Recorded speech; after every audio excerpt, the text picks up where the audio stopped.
I can understand why people don't like hiking, because if you make mistakes like this on your first through hike, you're probably not going to have a good time. In this video, I'm covering 5 mistakes you will probably make on your first through hike. And the reason I know this is because I've got a friend from Australia, Mark, who's coming along with me. It's his first time. Everybody say hi, Mark. Oh, hi, Mark. Adios. So starting here in the Spanish Pyrenees, we're going to be heading over the border to France, to Vignemale, and then come back over the range. 3 or 4 days of hiking in the mountains. What could go wrong? Always take strapping tape. Good lesson.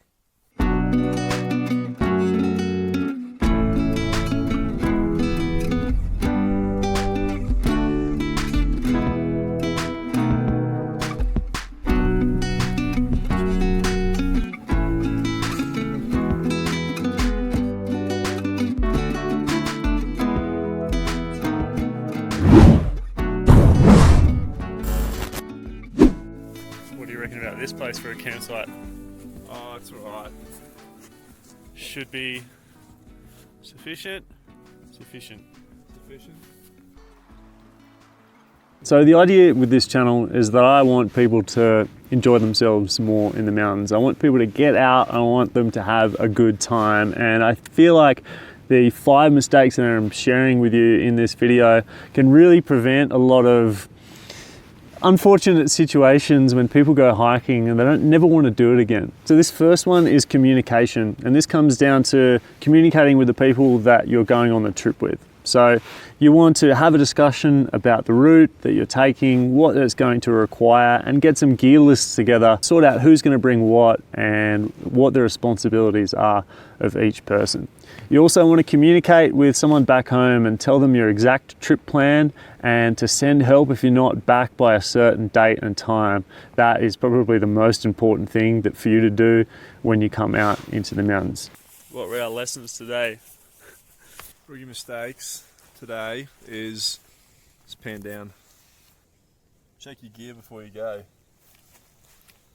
The second thing you want to do just before you start hiking or when you're packing your bags is to do a gear check. So get that list that you needed before and actually check everything off, because it's really easy to forget things. I know for me, every trip I forget something at least, even if I have that list. What this does is really mitigate the chances of you getting into a situation where you really need something and you don't have it. So checking everything off the list as you go through, once before you leave and once before you actually start the hike, is going to mitigate just about any problem you're going to have with gear.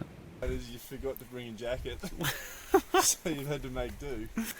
When you get to the mountains, you just find a garbage bag that's in the camping lot. The third thing, once you actually start hiking, and this is especially true when you're up in the mountains and it's cold, is to start cold.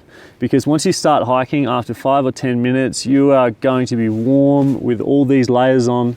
So what I always recommend to people is feel like you're cold when you first start hiking for the day. Strip a couple of layers off, get down and do some star jumps or some burpees or whatever to get your heart rate up just before you start walking. Go out in 1 or 2 layers less than you normally would, and that will mean that you don't have to stop within the first 15 minutes. You can get into a good cadence, you can get into a good rhythm, you can do the first hour without having to stop and change only 15 minutes in. Tip number 4 is your water and where you get it from. So there are many different ways of filtering and purifying water, and it really kind of depends on where you are in the world. But the simplest version is just getting MicroPure tablets or any kind of chlorine water treatment, and that's going to treat your water. That's the cheapest and simplest way to do it. Of course, you've got SteriPen and lots of different charcoal filters that are out there on the market that do an amazing job. But I think having the chlorine is always a good backup plan. I think a lot of the time you'll see people using the UV or the charcoal filters in combination with using chlorine just to be safe. Because if you do have a bad experience with consuming bad water, then your trip goes downhill really quickly. It's also really important where you source your water. So a couple of things to think about when you're looking for water. You want it to come directly from the earth if possible. If there's some sort of fountain or tiny stream that's coming directly from the ground where it's been filtered naturally through the earth and through rock, it's probably going to be really, really good water, some of the best you can find. The other thing that you want to think about when you're looking at certain streams to take water from is thinking about, is it likely that there's kind of a dead animal above this stream somewhere, higher upstream? For instance, here in the Pyrenees, there's cattle roaming around. So when I go to a stream and I think, is it possible that a cow might get up there and die higher upstream and is now poisoning this water?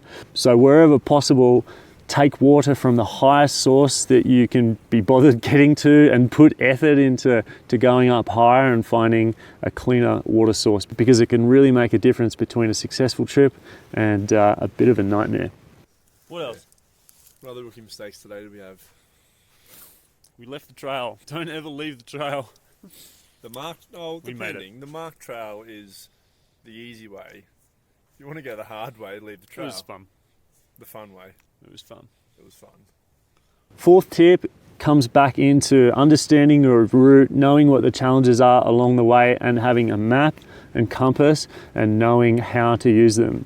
Of course, there are so many things on the market now, like GPS watches and Wikiloc and loads of different other apps, but they all require batteries. And as a little extra tip for you, sleep with your batteries, put them in your sleeping bag with you to keep them warm. Because if that kind of stuff fails and you don't have a map and compass as a backup plan, then if you get off route or you kind of get lost, then things can get serious pretty quickly. So I always recommend just knowing the basics of how to use a map and a compass. You don't need to do a navigation course, but simply understanding the basics is going to go a long way if that electronic stuff failed. There is a lot to learn, but simply reading the landscape a little bit and knowing where north is can really, really help. I'd like to do a video on that at some point. I don't know, we'll see. If you guys want to see that, let me know. I've got a final bonus tip, and that's to do with physical preparation before going into any kind of adventure, whether it's a hike or a mountaineering trip. It's really easy to underestimate how hard a hike or a climb is going to be.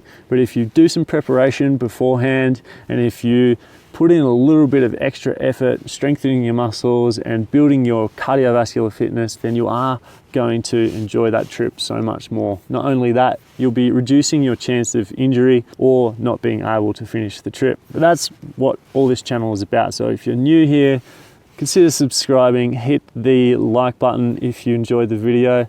I will see you on the summit.